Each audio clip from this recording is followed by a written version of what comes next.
We go with another presentation of a historical character.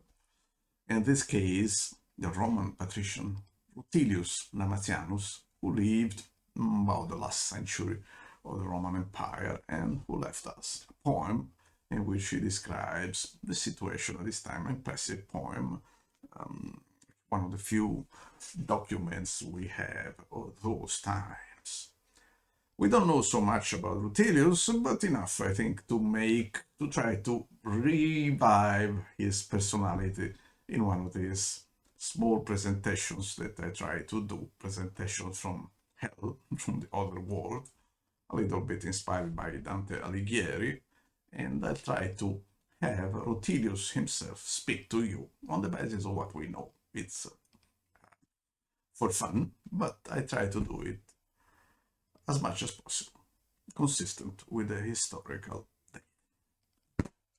So, I am Rutilius Namatianus, Roman nobleman. I was a member of an ancient family, the gens Rutiliana, very old Roman family, and we were powerful people. We had possessions in France. What do you call France in your time? In our times, we call that Gallia.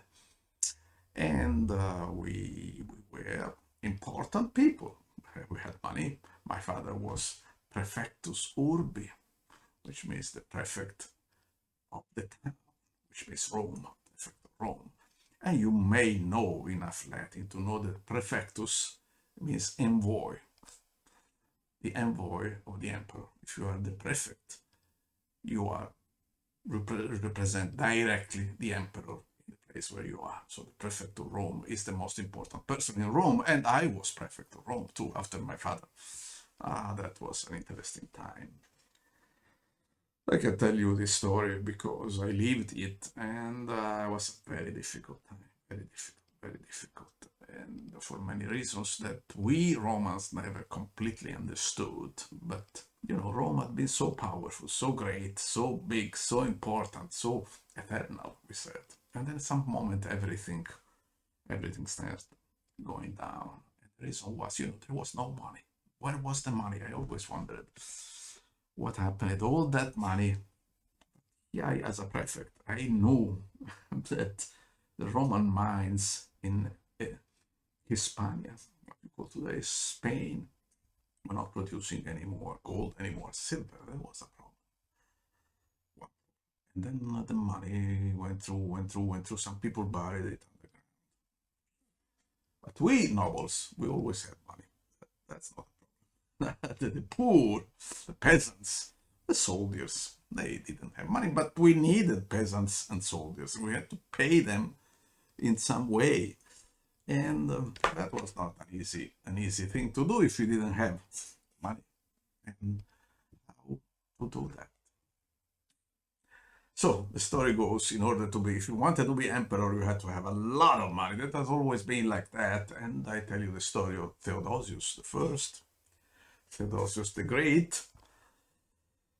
He was a son of a, don't let me say that in hell, but in hell we can say more or less what we like. But you understand what I mean. Theodosius was a criminal. He was a robber. In your time, you would call people like him highway robbers because you rob it for the money. You rob it. It's easy. He robbed in particular pagan temples, and once he became emperor, to make sure that nobody would ask him for the money back, he forbade paganism. Forbade paganism in the whole empire, which was bad because some people were still pagan at the time. You know, it was a minority, but if you are a minority, things are always difficult. And you might ask, but Rutilius, what are you? Are you a Christian or a pagan? I never want people to know that. But it is not written in my text, the text that has arrived to you, the story of my return to Gallia, the Reditu Suo. But I can tell you now that I am in hell, I can say that I was a pagan. I was a pagan, but I always concealed it. Nobody really knew that. Still, even with the laws that Theodosius had enacted about being forbidden to be pagan. You could be pagan if you had money, you could be whatever you want. So if you had money, you could be a pagan, but the problem is that you needed real money to pay troops, and if you could not pay troops, well, the situation was a little difficult, and so the story is Theodosius died. Your counting of the time was 396 after the birth of Jesus Christ, and he left the empire to his sons, two sons, Honorius and Arcadius. Arcadius took the eastern part, and Honorius took the western part.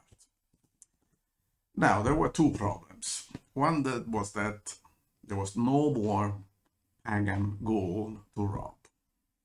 First problem.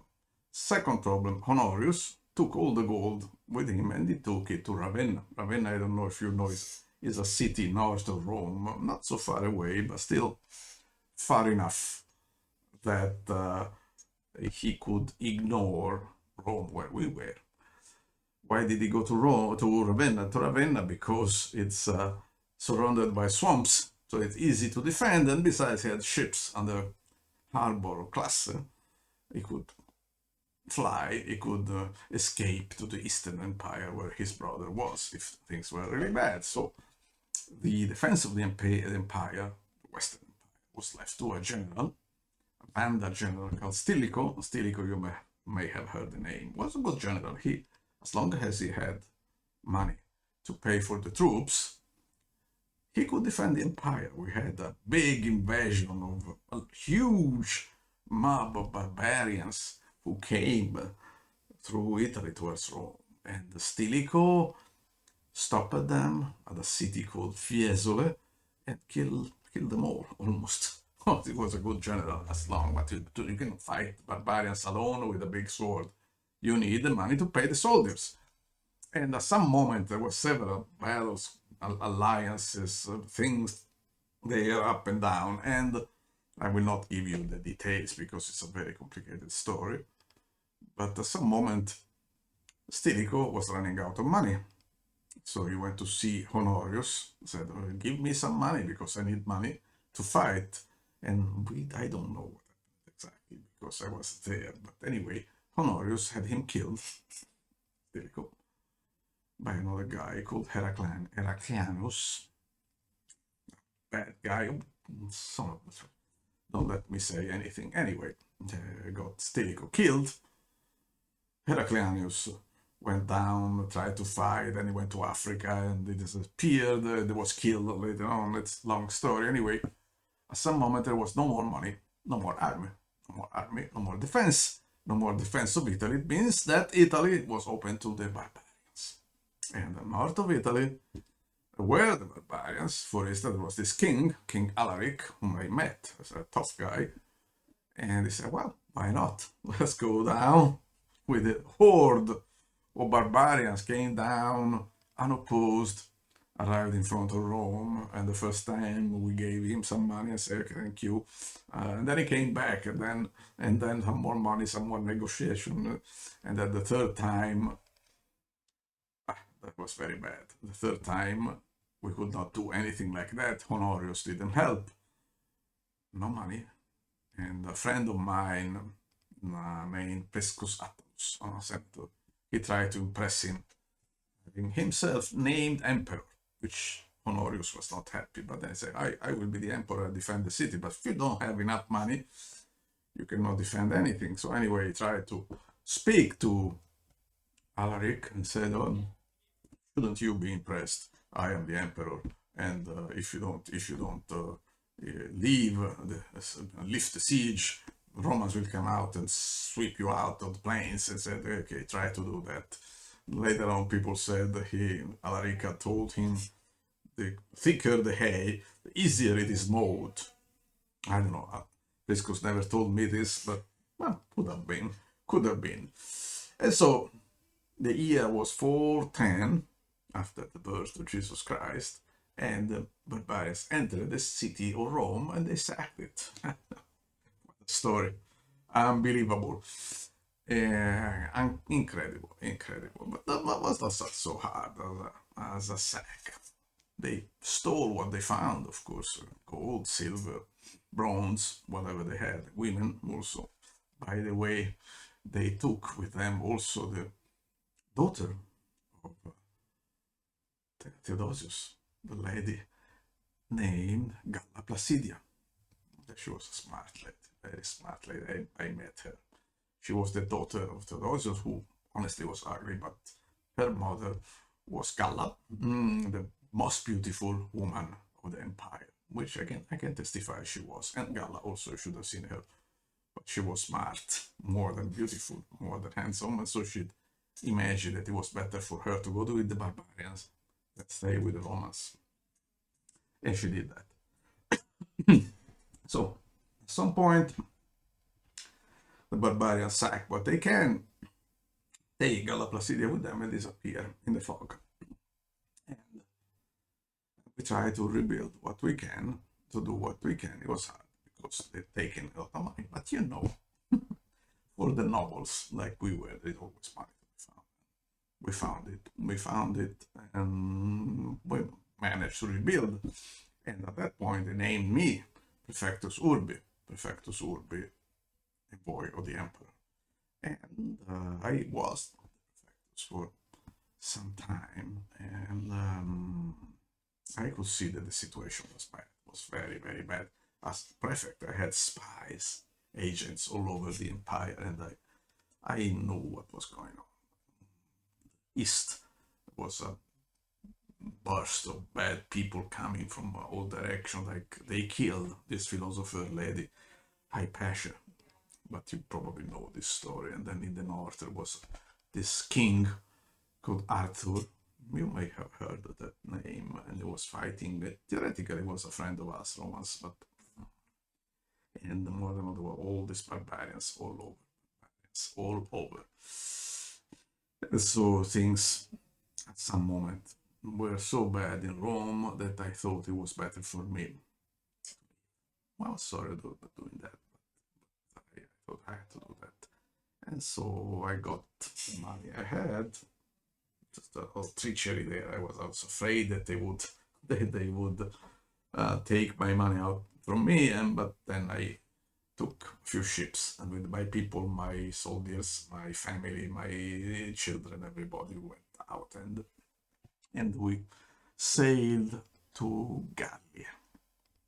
And about this trip, I wrote in the poem that you have, because it arrived to you, which is called the Reditu Suo, which means his return, my return of Rutilius.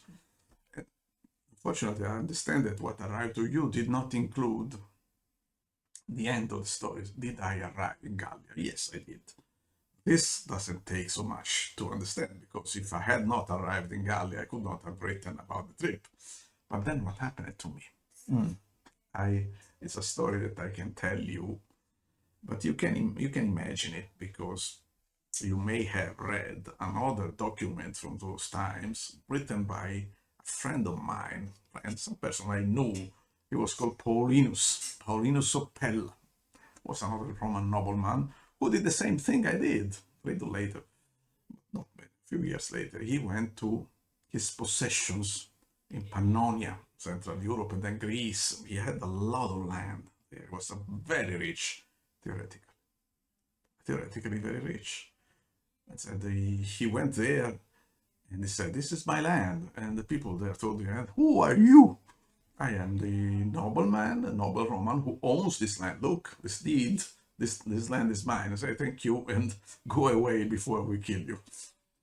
And something similar happened to me. We had to go into big compromises because it was not the fact that under the Roman Empire I had lands in southern Gallia. That didn't mean that I could go there. I am the boss. Not easy. They put plenty of barbarians. Just to tell you the end of the story, anyway, I arrived there. Landed there. And so, whom did I find? Galla Placidia. She was there together with the new king of the gods, Alaric died, Athrulf the wolf, and they were getting married. What could I say? They said, "Oh." They were in Narbonne, And okay, fine. And another thing that I didn't tell you, it's not written anywhere, but I can tell you as a special piece of knowledge that you won't find anywhere else than told by Rutilius in person. With me, there was the so-called Emperor Priscus Attalus, because he was running away from Rome, just like me. He took a place on my ship, and we went together to France. So Ataulf saw Priscus. He knew him because he said, "Aren't you the emperor?" He said, "Well, king," because he was the king. "King, I'm not really the emperor, but you are the emperor, if you like, king, and you sing at my marriage." I think I'm understandable, because wouldn't you want an emperor to sing at your marriage? And so Priscus, this is historical, you can find it, that Priscus sang at the marriage of King Ataulf and Galla Placidia. It is not said how Priscus arrived there, and I can tell you now that I took him there, and I encouraged him to sing.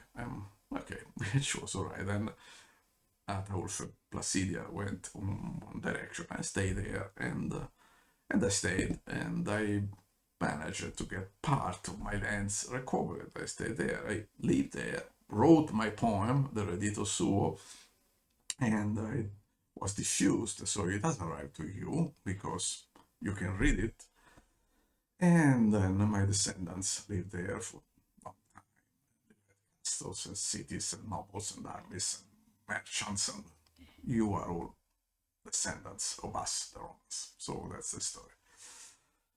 And it's a sense, it's a happy ending in a sense, because the empire, which maybe I should have tried harder to save, but it's too difficult. There's one thing that I wanted to tell you to finish this story. You see, I told you, already noted that you have this trick that you can conjure money out of thin air. I don't know how you can do that. For us, the Roman money was solid, like gold or silver, also brass, but that was not so much valuable. And I don't know how you can manage to do that. You just need to write on some paper that money, that becomes money. As a miracle, you are very good. But whether it is gold or numbers written, I can tell you one thing. Truly bad thing about my times was that all the money, and there was not so much of it, but enough to go, we went to the nobles, to us, and the poor had nothing. Zero. We had so much money, and we wasted it so much in celebrations, in food, in games, entertainment, women also. And that was very bad. It was very bad. I can tell it now, because at that time I thought it was normal, as natural. We were rich, we had the money, the others, we didn't care. So I don't know exactly how it is the situation with you now, your time, but I have a feeling that it is the same problem. So you have rich people who have most, maybe even all the money, and the poor have nothing, so little that they can barely survive, and that is not good. It's not going to be good for you, just like it was not good for us, the last of the Romans, who tried what they could to survive. But if the empire fell, in my opinion, it was also because of this big inequality in the way the money was distributed. And that's the story of Rutilius Namatianus, nobleman, noble Roman, praefectus urbi, and poet, writer of a poem that arrived all the way through all those centuries to you.